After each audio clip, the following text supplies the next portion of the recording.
Okay. So you can like start with like a quick like short introduction about yourself. Yeah. All right. Hi, my name is Hoda Hussein, and I am an OCT certified teacher, currently enrolled at the Ottawa Carleton District School Board. I'm actually currently on maternity leave, but usually my assignments are dedicated towards the primary level, so kindergarten, as well as grade ones to three. And in the prior past, I've had experience working with grade four to six students. I took a journey along the educational field and tried my hand out in high school as well. So I have done senior English for grade 11 and 12 and social sciences as well. So at this moment, I found that my best strength is dedicated towards the younger students. Okay. Okay. Great. Okay. So the first question is, why did you want to become an educator? All right. I wanted to become an educator because I wanted to provide children an opportunity to share voices in spaces that they feel most comfortable in. In the past, as a child myself, I grew up as a shy individual, but I had some really great mentors and teachers in my life who taught me how to overcome the shyness and become a better speaker overall. Another reason why I became an educator was so that I can provide different strategies for students who see or perceive information in a different way. So having an opportunity to really dive into studying materials and research and pedagogy that is focused towards differentiation. Okay. Okay. Great. Okay. Next question. What strategies do you find most useful for engaging challenging or unmotivated students? Okay, pause. I would need to say that question again. What strategies do you find most useful for engaging, challenging? Oh no, this question does not make sense. Okay, I'm just gonna say it differently. Okay, what strategies do you find most useful for unmotivated students? Oh, okay. So I find that engaging students requires us teachers or educators, to learn a little bit more about them so that they have some sort of self or cultural connection to the materials that or content that you are teaching. So, an example would be focusing on language and reading comprehension. So, providing materials in books in the classroom that where the students see themselves, I find really helps them engage with the content and materials and also motivates them, especially if they're students who are struggling with phonics and sound recognition, especially in the later grades. So, providing images or providing tools in language and books in language where they can see themselves in the content is super helpful to overcome their challenges as well as motivate them later on in life. Okay. What do you love most about being an educator, and like what do you dislike about being an educator? Oh, I love this. I really like the fact that every day is a new lesson and a new story. So kids or students are they're unique. So every single day that I'm at work or I'm at school, they provide new information that I learn about. And I find that the most challenging part of being an educator is trying your best to solve every situation in the classroom when you know that it takes more than one person to do it. So oftentimes I would feel overwhelmed, or I would consider the classic burnout when I have a lot of students who are struggling with with issues. I wouldn't even say issues, but problems where it takes, I would say, more than one school year to solve. Okay. Um, how do you keep your passion for teaching alive even during difficult times or challenging school years? Oh, excellent. I love to continue my hobbies as an individual outside of being a teacher. So I'm also a writer as well. So I love to create content dedicated to younger students. And so that's kind of where I published my first children's book back in 2020. I'm also dedicated to learning more about student communities. So at the school I'm at right now, I had the opportunity to branch out to the community of Maryville at the moment, where there were so many initiatives that were there to help raise money at the apartments and facilities around the area. And that's kind of where my passion for teaching continues on. So it's not just within the school, but it's all stakeholders at best. Okay. What was the book that you wrote? What was the name? Oh, Manal Mahal and the Double Cookie Party. Oh, okay. I'll look into that. Go for it. Okay, next question. Describe a time when a student challenged your authority in a classroom. What did the Oh, student do, or like how did you respond to that? a student was rather frustrated with the work he had to do independently, and I truly believe that he could do it independently as we were slowly preparing him to do so. So when he got frustrated, he left the classroom and ultimately left the school. And so it was hard to do that. And personally, at the time, and with the given context that I'll have for you, I was pregnant. So I was about like 7 months pregnant, and the student just left the school. So I was overwhelmed. I didn't know what to do with the students, but I knew I couldn't leave the classroom because there was not another adult present. So being able to contact the vice principal and the principal as well to notify that that specific student had left the building was key. Also keeping in mind that what really helped as well is later on you'll start to learn that we have portfolios for students, so we know what to do in the cases where students start to be frustrated or they challenge your authority, and why they're doing that. Oftentimes it may not be because they want to, it may be as a way for them to act out or project emotions that they are struggling to express to you. So knowing that I have a community in the school that I can turn to, especially when I couldn't do it on my own on that day, was quite helpful for me. Okay, that's good. How did you guys get the student back into the building? Oh, the principal dealt with it. The principal actually left the school, and the student was pretty fast. They ran down the street, and the goal was the student wanted to go home, and the home is pretty close to the school. So that student knew specifically how to get there, and the principal knew, because what I've learned afterwards Yeah. was that specific student has done this before in other classrooms. So that's also mentioned in the portfolio. But, and another part of the given context here, that student came to my classroom after a reorg. So a reorg is where in October you have a certain amount of number of students in the classroom that gets shifted and around. So there's an equal number. We have an estimated number of students who will enter the school, and by October we have the actual number. So we would have to shift them around. I received that student, and right when I received that student, that's where it happened. So we were able to get him back or get the student back. So it worked out. Okay, that's good. Okay, next question. What made you choose teaching? The teachers that I grew up with in my elementary school. I grew up in a school that only had 102 students in it. In my grade 6 classroom, there were only 12 students and so 12 in total. And that gave us the opportunity to really have a close bond with that specific teacher. I still talk to him till this day. Wow.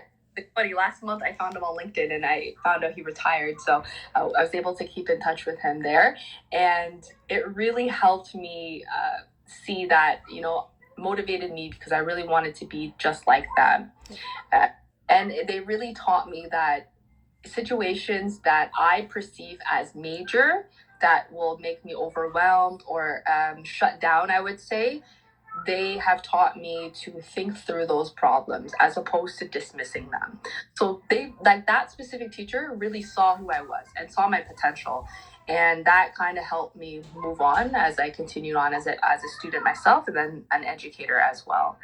And I guess another reason why is because I'm going to be completely honest with you. As a child, like, I only had like maybe one or two friends. Like, I wasn't the child that had a lot of friends. So instead of trying to push me to become friends with these other students, those teachers taught me to stand alone and be an individual, and they taught me strategies to do that, which then made me more confident. And now, as an adult myself and as a teacher and as a mom, I'm able to progress in life without other people around me or the need for other people around me. Not to say I don't have friends now. I have some really good friends. But I'm able to go and live my life and meet my friends when I want them, as opposed to having a need for friends. Yeah. Okay. Next question. How do you balance having a positive classroom environment with the need to enforce rules and disciplines? Incentives. That's my work. Incentives. We need something to look forward towards.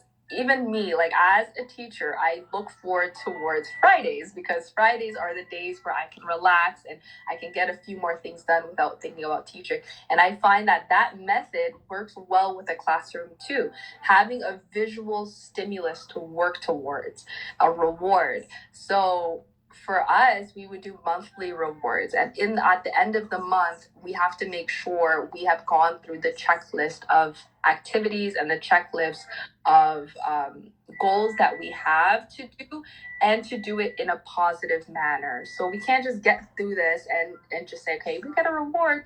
We want to be able to do this and have a meaningful environment, a meaningful moment with them to do it as well. So being kind to each other, for example, or taking initiative in the classroom, or working hard through your goals. I look for those specific behaviors while simultaneously showing my success criteria and my learning goals, so that by the end of the month we can all have a movie day or a hot chocolate day or something that can also be connected back to what we're learning about. Yeah. Okay. What is the best advice you have for future teachers like myself?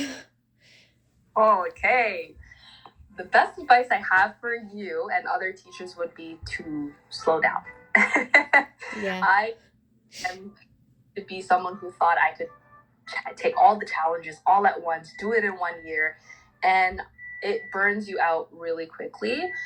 So I would say slow down, observe your environment, learn about your students, then work towards the curriculum goals and expectations. Because if you don't build that bond and that relationship, and you haven't slowed down and really seen where you're working and who you're working with, then it will be harder for you to achieve whatever teaching goals that you have in the future. Another piece of advice I would have is to take advantage of all the people in your life that are willing to help you out. So not just like, it could be other teachers in the school, it could be your principal, it could be the parents. Oh my goodness, how many parents have come in to donate materials and items because they've just simply observed the classroom and realized, hey, some kids can benefit from extra Play-Doh or crayons or pencils. So take advantage of that. Don't think that you can do it on your own emotionally, mentally, physically, financially.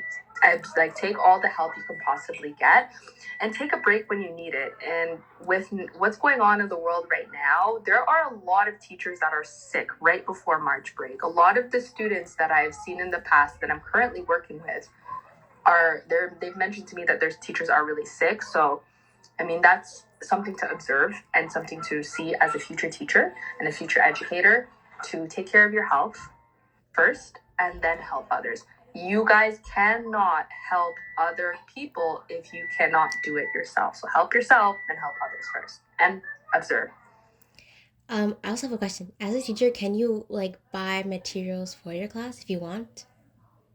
Yeah, so I know every school board is different. So for us, as a classroom teacher, I know you are allowed $250 at my school from the student council or the parent council that have gathered the materials to spend on materials in the classroom. There will be materials that are already given to you, such as like whiteboard markers or paper or duotangs or notebooks. But if there are other things that you're looking for, you can use that $250. You will be sharing with other Rotary teachers though. So if I have a friend teacher, sharing that $250 with them. And then if you run out, I would say, yeah, start an initiative with the school community that you have. So if we have, like, I wouldn't say bake sales, but we have yard sales at our school, and the school council does a really good job in raising money for us so that it comes back somehow. I know personally, I started the initiative at my school called the Storytellers Club. And what it is teaching kids how to write their own books and publish them. So we have a published school bookstore in our school that we're working towards. And so parents can actually buy their kids' books that they've wrote. And so the kids feel like authors, but that money is going back towards the classes. So all the teachers in like the school would share the $250? No, each teacher in the classroom. So let's say you're a grade 3 teacher. You get $250. Sorry. It's okay. You get $250 and you'll share that $250 amongst the Rotary teachers that you're working with, your co-teachers. So Okay. let's say you have a teacher or a French teacher or an art teacher that works with your classroom that will benefit from, let's say the art teacher needs paint, although you will probably have paint in the art supply room. Yeah. But as an example, you can use that money to help the art teacher or the French teacher needs some supplies, whatever, whatnot. And then as the homeroom teacher, you would gather the receipts and you would get the money from there, or you'd order it using the school. Okay. Next question. Looking back, what advice would you give yourself as a new teacher? As a new teacher, okay, so I'm gonna have to go back to when I was. Yeah. I would say, for me, I wouldn't stop being myself. And the best story I have for that would be when I was in Teachers College, I had my very first assignment and I was myself, my more up confident self that I am today. And some teachers didn't find that useful, right? So I would say be yourself. And if anyone tries to change you, then don't do that. Yeah.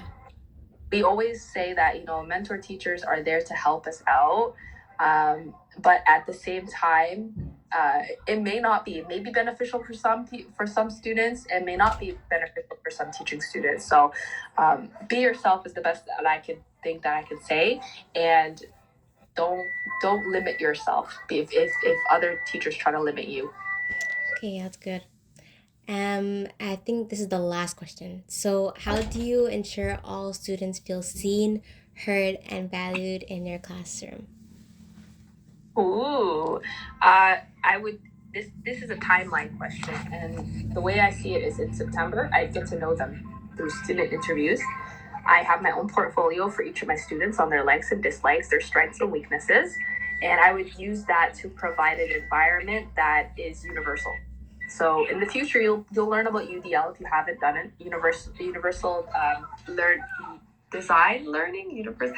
I don't know why it stands for that, but being able to teach a lesson and having students confidently and independently take on the tasks or the learning goal that you have for the day in the environment that you've provided them. So let's say you're more of a visual learner and or hands-on. So you're having hands-on activities and stations, as well as providing opportunities for students who thrive off auditory learning. So having a listening center, so on and so forth. So providing the best environment for your classroom. And that requires you to get to know your students.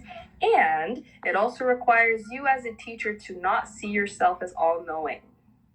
That's the last thing. So coming in the classroom and thinking, I know what I'm going to do. I know how I'm going to set my classroom up.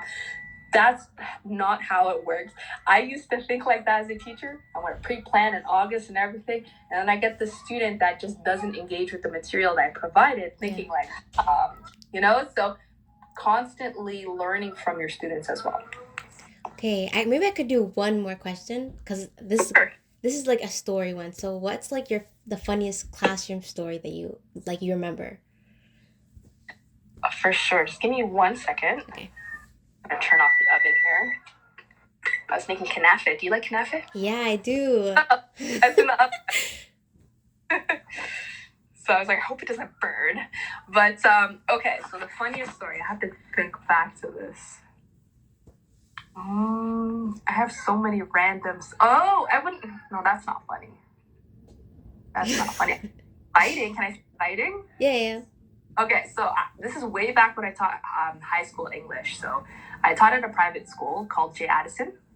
And J. Addison has a rigorous basketball program. So a lot of the students that are there are international students or students who live in the area but live at school. So it's a boarding school, and they're very dedicated to basketball. So on the rare chance they didn't believe that I would bring in a retired basketball player virtually, of course. Mhm. And I've been telling them, if you do well on your English exam as a class, like I'm gonna have a surprise for you. And they didn't believe me. Lo and behold, in February, I had a virtual call with, I don't know if you know Magic Johnson. I wait. Yeah, I do know who Magic Johnson is. Yeah. So Magic Johnson is the class of virtually. Wow. And it's not, so think of like 17, 18-year-old students, like, Yeah. aspiring basketball players didn't think that I was able to do it, and I was able to do it. And long and behold, he came virtually, and like he came up on the screen. I have a recording of that. I'll show you one day. But Wow. how Joe, how you doing today? And they jumped like, what in the world? So since then, it's been the story at that school that like, oh, she's famous, she knows people. I'm like, I actually don't, but I do. This is a good opportunity to utilize it so I can tell my students. So since then, I was like the coolest teacher, and then I left. But like that day, like on top of the world for them. But yeah, I would say that was the most exciting for me. How did you get a hold of, like, to ask him to come into your class or like do a virtual, like, a meeting or whatever? Yeah, long story short, I have a friend who knows people, and he himself is an athlete. I don't know if you keep up with the Olympics. No. There's a Somali runner. Didn't know if you know that. Like for Team Canada, Mohammed Ahmed. Oh, okay. Just search him up. Yeah, So okay, I'll search him. Yeah. he's a long distance Olympic athlete. He was a bronze medalist for I think a few years ago. But we grew up together, like in the same neighborhood. So we've been friends ever since. And when he goes to the Olympics, he over the years, since like 2012, he was in the Olympics. He met a lot of famous people. So whenever he met famous people, he kept their contacts. And me as a teacher, of course, he always wants to give back to the students. Yeah. I utilize that and bring it to the classroom. So at one point, Magic Johnson was long retired from then, but he was just attending it as a viewer. So he got his contact information from there. That same friend also met Kobe Bryant at the time in 2012. So he's a picture with him. Wow. So cool to just like see and fathom it. So anytime he meets people, I utilize it. And so I don't always take the opportunity to do that, but I find that when I like have students who are like really dedicated to education and they really want to put it into their practice, such as like that high school class, I try my best to provide them an opportunity that's meaningful. So the rest of their lives, they'll be like, in English, we got Magic Johnson. Like, so Yeah. going out of my way for them. So it was really good. Hey, thank you. That's all my questions You're that welcome. Those are good questions. So I'm glad I could help you. Yeah, thank you so much.